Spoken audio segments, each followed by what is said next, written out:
ದೈವ ಅಂತ ಕಾಲು ಮುಗಿದರೋ.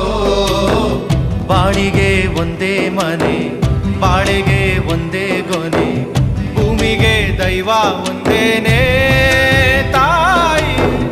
ದಾರಿಗೆ ಒಂದೇ ಕೊನೆ, ರಾಗಿಗೆ ಒಂದೇ ತೆನೆ, ಸೃಷ್ಟಿಸೋ ಜೀವ ಒಂದೇನೇ ತಾಯಿ. ಬ್ರಹ್ಮ ವಿಷ್ಣು ಶಿವ ಎದೆ ಹಾಲು ಕುಡಿದರೋ. ಅಮ್ಮ ನೀನೇ ದೈವ ಅಂತ